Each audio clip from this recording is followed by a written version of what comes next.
Hello everyone, and welcome to the Dice Commando YouTube channel. I'm Andrew, with you here as always. This is the Commando Cast, a video cast about all things Star Wars Destiny. This video and others like this one are possible thanks to viewers like you. Please show your support with a like and subscribe, and be sure to hit the bell notification icon so you don't miss any new videos. If you want to get involved with the channel, consider becoming a channel member.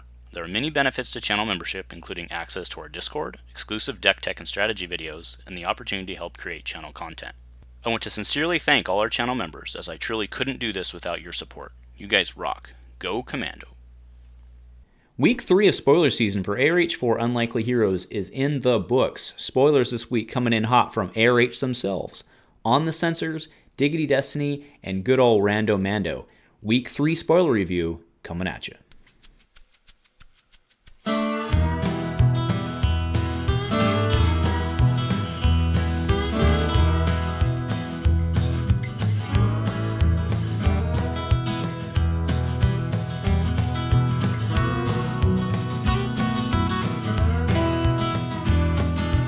Hey there, Star Wars Destiny folks. Thanks for tuning in. So week 3 was no disappointment for sure. The first 2 weeks kind of came a little slower than I think a lot of us expected, and then week 3 came out firing with 4 separate jets. Or that's right, we're covering Sunday through Saturday. We're not even counting the ones that dropped a little bit before I'm shooting this, which we will cover next week. But that's right, 4 spoiler drops this week. Very, very exciting. A lot of good stuff in there. So let's go ahead and get right to it. So we started off on Sunday with, and this one kind of got buried under the reprint announcement. I'll admit I missed it until Sarah Evans had pointed it out, so thank you. But yeah, this one's no joke. So again, coming out of the gate swinging. So Night Sister Acolyte. Now this is a non-unique character, blue villain. It's a character witch, which is no surprise. I mean, I think we've seen a witch sub-theme in there, which I'm perfectly fine with. I always loved Talzin. You guys know that. So this is 1 gun, 2 gun, disrupt, discard, and a resource with a blank. You know what? Actually, I'm looking at it now. I should have done my homework. Is that not the same die actually as the Night Sister? I will put that up in post editing, and we will see if I'm right or not. But it may be. Either way, so this is an 8 cost for 8, which is a little low, but it's one of those it's an elite non-unique. You guys know I'm a huge fan of that as well. So let's be clear here. You, in the Galactic Grunts format, which I'm a huge fan of, you can play a 6-die start. Hell, I mean, in normal format, you can play a 6-die start if you want to. This one's really cool. The action here is play a card from your hand that costs an odd number to re-roll a die. I love that they're getting the odd theme going. Now, realistically, it's only 24 health, and it's 3 wide, which actually puts you at a wideness disadvantage, because there's not a ton of tools, but I imagine they're going to backfill some of those. So we'll see how that goes. I mean, we still have Whistling Birds and stuff like that, right? So, I don't think playing 3 Night Sisters Elite is... 6-die start doesn't suck, but I just don't think you have the punch, right? And you start losing stuff, and like Mace is a thing, and so I don't think you're doing that. But you could theoretically do like a pretty reasonable 5-die start. Remember, Talzin's 9/12 hasn't changed there. She can do her thing. The mass. So you have 9/12. So you can do Elite Talzin. You can do a 5-die start mono blue witches. I don't know if that's a thing or not. Like probably usually with Talzin you wanted an off color, right, to be able to play enough odds. And they've got this going here. So usually you want 2 colors to be able to give you enough odds to play. But you could, right? So we'll have to see how the witch fits into the whole package, and we'll look at something a little later that is relevant to that as well. So very cool. I do want to also point out that this is a Steph Does Art donated this piece of art. So this is a donated piece of art to go along with. So now have 3 artists, I think, potentially 4 if I'm remembering incorrectly. But the amount of donated art continues, and will only help going forward. So thank you very much. This is a really cool looking piece. All right, next now we have Water of Life. So this is a 1-drop blue villain upgrade. Focus, resource, and a special with 2 blanks. Special is heal 1 damage from a character, spot a witch to re-roll this die instead of removing it. That's pretty hot in a witch deck. Now, I think again, should have done my homework. Right? I think this is the Dark Council die, is it not? I used to love that card. Like, that was a fantastic card, because it served as upgrade fodder. It could do what you wanted. So this card is no disappointment, especially on the witches, because it's, it's only one special too, right? 2 blanks, so you have enough of a downside there. But when you hit the special, it can do things for you. This is a good card. It'll fit right into that archetype. Probably you don't use it outside. The thing is, villain doesn't have a lot of healing, right? So maybe. Yeah, kind of cool. No, I like this one a lot. These the 1-drop upgrades they've always served a niche, right? And we've also seen on the new reprint list, we're getting promotion back. We're getting on the sensors back. Or it's not on the sensors, on the hunt back. So this one kind of fills, because it definitely, Dark Council left a hole. Like, there's no question there, right? So this is good. This is really good. I like this one. All right, now we move into a downgrade curse, which makes my heart sink a little bit, because I hate that deck that's going out right there. And Marin is not going anywhere. Solidarity coming back. No Allegiance coming back is also got me really concerned with Marin. But we will see. So this is a 1-cost blue villain downgrade curse.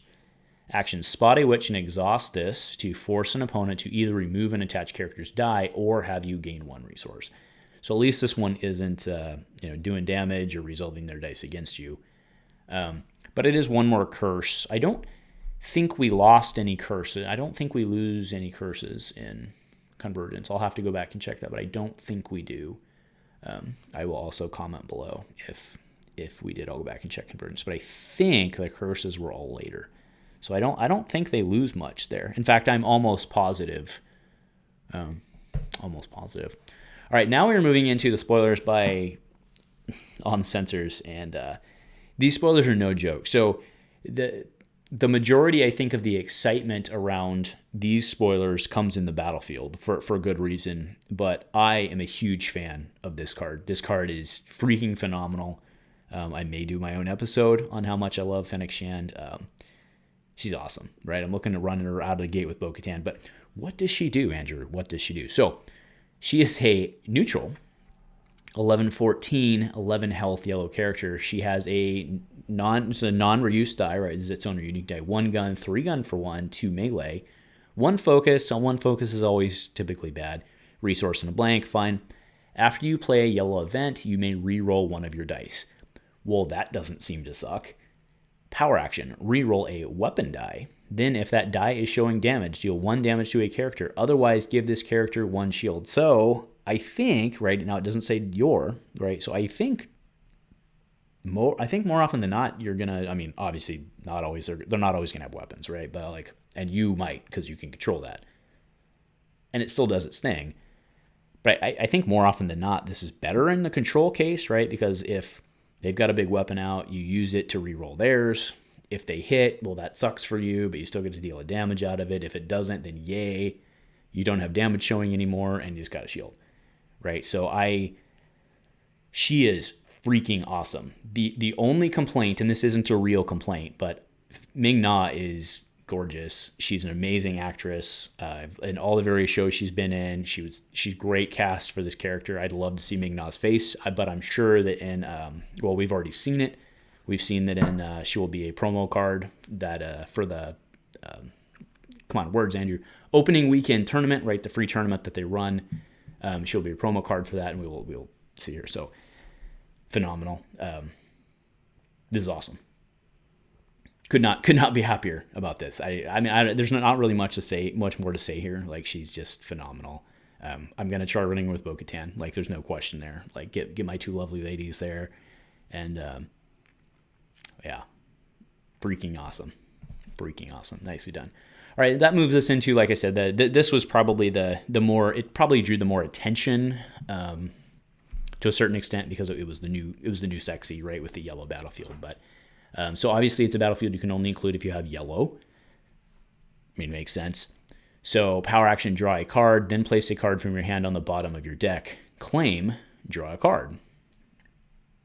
That's kind of cool, right? Now, it is interesting that because remember, in this game you can discard down, but you claim and draw a card. So that doesn't necessarily, like, that's not necessarily great. You know what I mean? Like, it's not like, oh, I claimed and drew a card, because like a lot of times you could actually set yourself up for disaster. Keep in mind, you don't have to use it. So it lets you do cycling. And, you know, for the next card, which we're going to touch on and then hit and run on, then come back to later, cycling's a thing, right? So that's valid. I mean, this card, I think, definitely, let's just go into the next card and facilitate it. But like I said, you don't have to use the claim action here. If you're playing like mill and control, definitely like I think are going to be a thing. So I think there's going to be a lot of times if you're running this battlefield, you don't use the claim ability, right? But being able to get a little cycling on the PA certainly will help you. When it comes to black market connection, so like I said, I want to come back to this one, but black market connection, if there isn't, so it's a 0-drop yellow neutral event, yellow neutral, which is good that everybody has access to it. But if there's another copy of this card in your discard pile, search your deck for an upgrade and play it, decreasing its cost by 3. If you searched your deck, shuffle it. Then set aside all copies of this card in your discard pile and set this card aside, right? So it's an OG long con after the errata, right? With way better upside. So like I said, I want to come back to this one. So now moving into coming out of Diggity Destiny, Trey and his buddies down there. So this is Asajj character, which this is one, of course, note that we like I was referring to earlier, this is a witch, right? So also note that they said that the die, this is the OG Spirit of Rebellion. It's the SOR Asajj die, right? The old cruddy Asajj. Remember when she was 15 points and 9 health? Like that used to be a thing. Yeah, it did. So this die will be fixed, but it's 1 melee, 2 melee, a focus, a disrupt, and a resource, and a blank. So power action, spend 1 resource or spot another witch to roll a weapon die on this character into your pool. So spend 1 resource or spot another witch to roll a weapon die on this character into your pool. All right, so she's 10-12 for 10, which is decent, right? And you have another in that 12 range plus the 10 range, right? So you start seeing things adding up with the other witches, right? The Night Sister witch that we saw earlier. You start seeing that thing. There's math, right? You can do math and start figuring out, oh, there's some different team comps you can run, some different abilities. You get Talzin. Generally, you're gonna, I mean, with the way those even numbers work, you're gonna want to run Talzin Elite in that case, which is always risky. Like, you know, Talzin Elite's kind of a bummer because she only has 9 health and she's kind of your flipper. But Asajj is pretty freaking good, right? So, and I think probably Asajj works best. Like her die is not that amazing, right? So I think she might work best at 10. Because if you go into Asajj's lightsaber, this thing is a freaking beast. So this is a 2-drop villain weapon, 1 melee, 2 melee for an indirect, a +2 melee, discard, and a 2 shield for 1 indirect. Do note that you have to pay the cost before you get the shields. Just throwing it out there, right? You can't take it on the shield. And a blank. Upgrade weapon. After you play this upgrade on a blue character, you may spend 1 resource to make this upgrade elite. Well, that's some space efficiency, right? Do note it's still only 1 up and for the Jarkai point of view, but you would get 2 dice to fuel it.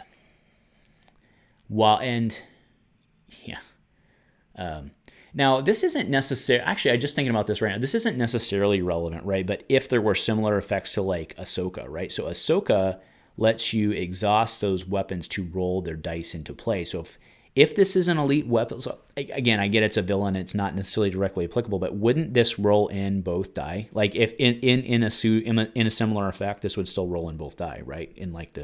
I think it would. If it's elite, obviously. Yeah, I'm pretty sure it would. So, but again, it's not a direct, because you can't do that. Maybe, I wonder if that was an accident. I bet it wasn't. All right, but so anyway, let's go to the point. While this upgrade is on Asajj Ventress, decrease this dice cost by 1. Whoa. So this is freaking phenomenal, right? This card is bonkers good. I mean, let's go back to Asajj.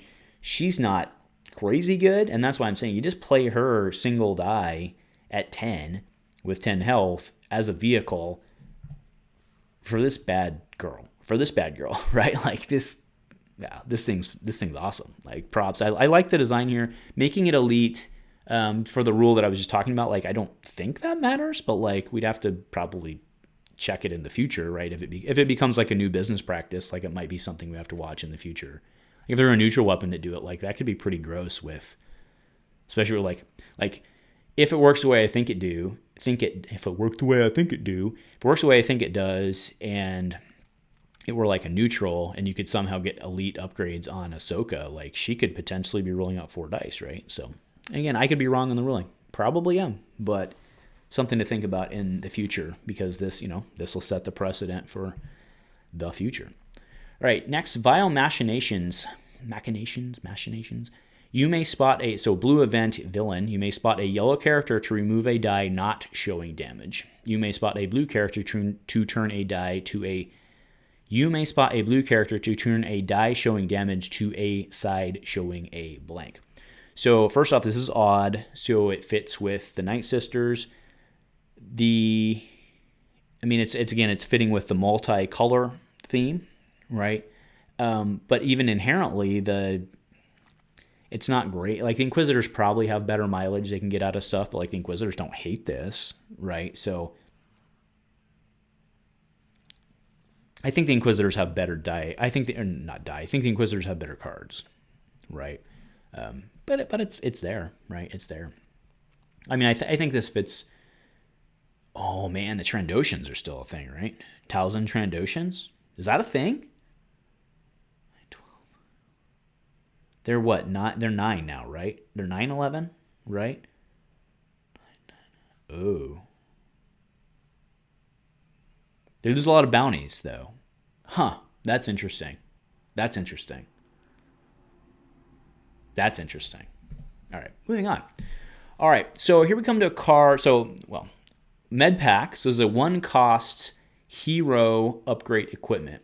After attached character is activated, heal 1 damage from character or 2 damage instead if that character has 11 more damage on it. So I'm going to be blunt. I don't like this card. Red Hero has enough. You guys know I like Red Hero, whatever. Like Red Hero has enough healing right now. And had like this is one for, and yes, I get it. It takes up an equipment slot, or it takes up an upgrade slot. I get it, but like you like the one that comes to my mind right out of the gate is Akbar, right? And Wook mentioned this as well. Akbar plays Riot Shields and Veteran of War, and just lives until he can poop out X-wings, right? And like this isn't even unique, so. Yeah, I don't know about that. Like, and I get it if we get into a mill meta, maybe Akbar doesn't like mill. Maybe he does. I'm actually not sure, actually. I could go either way on that. I mean, probably he does like mill until a certain point. I mean, I guess everybody likes mill until a certain... Anyway, but like this med pack card on Akbar is pretty disgusting, right? Like you throw a fortitude on the guy, you're balancing your bets, you get a med pack on there, you got Wasaka Berry plan out. You're pooping out X-wings for free. I don't like this. But I mean, to be clear, I'm sure it's been tested and I'm sure it's fine. I mean, again, with the speed that we have things, but see, that's the thing is with the speed that we have things right now, this probably isn't as good. But since we're going to more control-y, it's probably better. I don't know. We're gonna have to see. But I think this one needs to go on a watch list. I mean, there's just too much value in this card, but I don't know. We will see. We will see. I would be happy to be wrong. Let's just say that, right? All right. Next is Deep Meditation. For 1, this is a hero blue, so no witch love here. Turn an opponent's die to any side. Then discard cards from the top of a deck equal to the value showing on that die. Very cool gamesmanship mill card. It's very similar to a lot of other cards we've seen in the past. I can't think of the names right now, but there was one that's like re-roll a die and then mill cards equal to the value showing. So it's something similar. It gives you a little more heavy control, or it gives you a little heavier options, right? Because you can, for some reason you get them to claim, you flip them to a 3-for-1. Or, I mean, I guess it doesn't matter in that point if they claim, but you know what I mean, right? You flip them to 3-for-1, they can't pay for it or whatever. Or you just say, hey, let's play ball and let's go to your foresight and bring it on, right? So I think this is fine. I think this is fine. Like I said, it's not too dissimilar than other cards we've seen in the past, but it's a little more advantageous towards male, obviously, right? Because you get to choose. So cool, but you got to be smart about it, and you could get boned too. Like you flip to their 3-for-1, you're like, haha, you don't have any money. And they're like, true, suck it, right? So I like it. All right, Padme Amidala, political idealist. So 12 health character for 1215. So middle for 12. This should make like the people who suffered during Leia Yoda, right? Should be quivering their boots right now, right? Because this is a yellow Leia to a certain extent. Not quite the same, but anyway. So it has the OG Padme die, right? This is the Awakenings Padme, who never really did much. Funny story, I never actually had any of them until we did some drafts like way later on when we were drafting out of like $20 boxes. Anyway, but so 2 focus, discard, resource, special, and a blank. PA, remove 3 resources from this card to play a set aside diplomatic immunity for free. And then special, discard the top two cards of a deck, place 1 resource on this card, right? So I don't believe, and I'm also referencing Bassmaster, who I completely trust on this. He said that there's currently, right, he also confirmed that there were no currently, or he did not believe, I should say. He said he did not believe there were any current ways to put resources on a character, right? We've got Bucket, but he does, different things. So I didn't think there was either, and then he confirmed that, and then honestly I didn't research it because I just trusted him, right? So you have to basically get it there. You have to get your resources from that. And then do note on the PA, the diplomatic immunity doesn't have to go on her, right? It can go on your other character, right? So you could be doing something cool or nasty, whatever, where you've got a Guardian character, right? So the Guardian can be sucking up that damage. And I don't know. Now, do note, for what it's worth, the Naboo guard rotated out. He probably wasn't going to play here anyway. But if you can get Guardian or something there, or at least put it on a Piddly character, something like that, you can, potentially. So it's I don't know how strong it's going to end up being. You do have to pop those specials off 3 sides, which is already discarded. So it's 6 cards and then shields when that person goes down. So yeah. We'll see how that plays out. Aside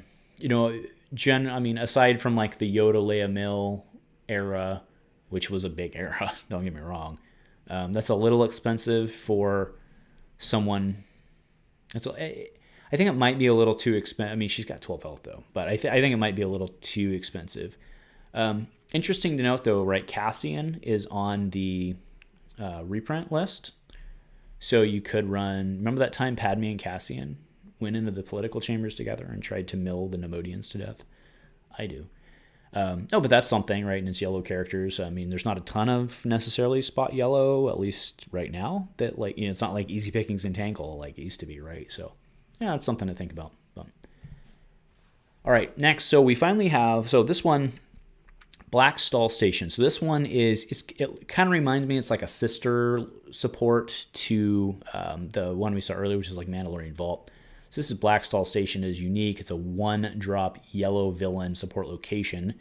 After you remove 1 or more of your dice, you may spot a yellow character to deal 1 indirect damage to an opponent. So yeah, I'm just going to go right to Pre-Vizsla, right, and remind everybody, this is the first spoiler we saw of all of this. So Pre-Vizsla, power action, remove 1 of your dice to give this character 1 shield, right? So for his PA with Blackstall you're starting to see, that's the line here, right? So this is Pre's card. Now there may be other effects that can do that. Do you know this isn't like a exhaust this to do it, right? It's anytime you do it. So my guess would be that there's some other cards that facilitate this. It's probably like a witch type theme where you kind of remove your own dice, or a sub theme, whatever, where you remove your own dice to kind of chuck stuff across the table. So yeah. I like it. Like I said, I think we need to see more cards to see if it's that viable, because like I don't know that you necessarily play them just for pre, although pre's going to do work on his own. All right, next we have Sith Master. So this is a 3-drop blue villain, obviously. Upgrade title, Sith character only, shocker. Cannot go on Jar Jar Binks, right? Sorry, folks. So after you play this upgrade, you may remove a die showing a blank. Cool. Power action, remove a character or upgrade die on the attach. Not remove. Okay, let's back up. Power action, roll a character or upgrade die on the attached character into your pool. So this seems to go pretty good with like Darth Bane, right? Considering you can play this for 1, his first round. Seems pretty good. I mean, obviously this goes better with the bigger, better die. So this is a big. I mean, this is meant for a big. I don't know much more to say to that. I mean, it's strong, and you can still overwrite it for your, after you roll it in, you can still overwrite it for your Xian, right? Or your Death Field. All right, so that takes us to the end of what we've seen. So, I do want to go back to, like I said, we'd come back to, Medpack, how I'm not a fan. So, Black Market Connection, this is the card that, so I don't like this card. So let me start. I want to say this in a very fair way, right? You look back to like Long Con. So Long Con, if you guys don't remember the history of that, Long Con ended up getting nerfed to where it had to be. I mean, this follows the post-nerf Long Con problem, right? Or Long Con fix. But the reason Long Con got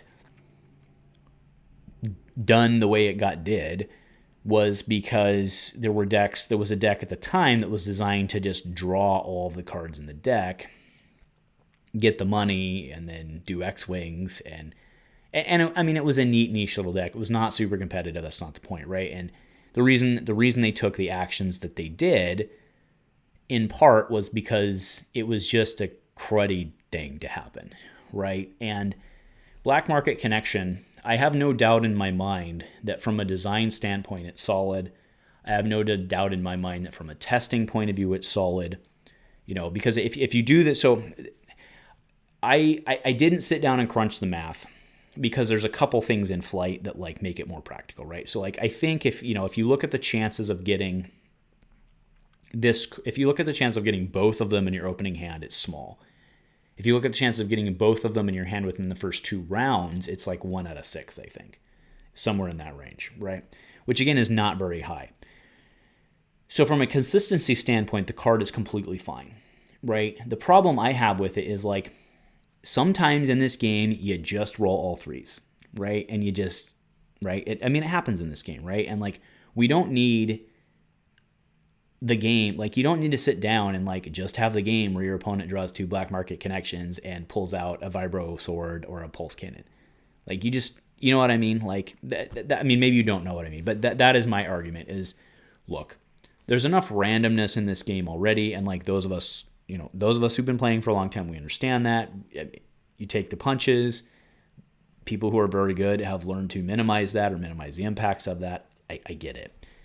But if your opponent starts with a free Pulse Cannon or something, right, you're going to have a bad day. And there's nothing you can do about that, right? So that's my reservation here. It's not a complaint, because I'm sure that everything's fine. I'm sure from a consistency standpoint that it tested fine. I just think that there's no reason for it, right? Like there's no reason to increase the amount of spike. You know what I mean? Maybe you don't know what I mean. But anyway, that's my 2. So I don't want to belabor it too much. It's just, the statistics are definitely there to back up the fact that it's not going to happen very often. But my point is, when it happens, it's going to be so cruddy that I just don't like. So anyway, I mean, again, I think it's fine. Let's let it see itself out. I guess my issue with it is like NPE, negative play experience, means different things to different people, right? And we can all take, like, sometimes you just get rolled off the table. It happens. And we all accept that because that's the game that we play. I mean, it is. But, like, I think this feels worse than that, right? Like, if Grand Inquisitor rolls out with 2 upgrades and you roll 2, 2, 3, 3, all melee, and you're like, oh, man, that sucks. But, I mean, not your fault either. But, like, if you get 2 black market connections, and anyway. So from a stat standpoint, something I did want to talk about, right? Probably the reason I didn't necessarily run the numbers is because, like, it's going to depend. Like, if you draw, like, it's not simply the chances of drawing black market connection. It's not simply the chance of drawing both of them in your opening hand after your mulligan. Like, it's not like that's easy math. I mean, all of the math is easy, but my point is it's all conditional, right? Because, like, you're not going to double mull for black market connections unless you get if you get a black market connection in your opening hand, you're probably, because I think it's worth the upside. Like, if you get a black market connection in your opening hand, it's probably worth chucking the other 4 and just praying to the card gods, right? And that's kind of my point, is like the upside of it is so major, so huge, that I think you would do that. And I think that kind of speaks to my point, right? Is like, all right, and that's why it also extends the probability, is because, like, if you get one, you're not going to toss it back because you have to get them early, right, to make them worth it. So if you get it, you automatically toss your other 4 back and just hope. So this game, it's just more random. Anyway, all done. Hopefully you guys understand. So I don't want to end this on a negative note, though. I don't think it was too negative. I mean, I'm just saying I don't like the card. Again, I think the card's fine. Well, I don't know if it's fine or not, but I understand why it would test fine and stuff. I just don't like this type of card in a game that already has a bunch of randomness in it, right? But let's end on a positive note. Fennec Shand is freaking phenomenal. This card is awesome. I don't know how good she's going to be. That 3-for-1 kind of stinks, but then remember with Bo-Katan, right? So anyway, this is awesome. I cannot wait to see the spot loss, because you know they're going to do it, right? You know they're going to do a spot loss for her at the mid-cycle or whatever, and it'll be on the one freaking tournament I can't join, but whatever. No, this is going to be awesome. I'm super excited for Fennec. It's highly likely Bo Fennec is what I'm playing, but there are more cards to come.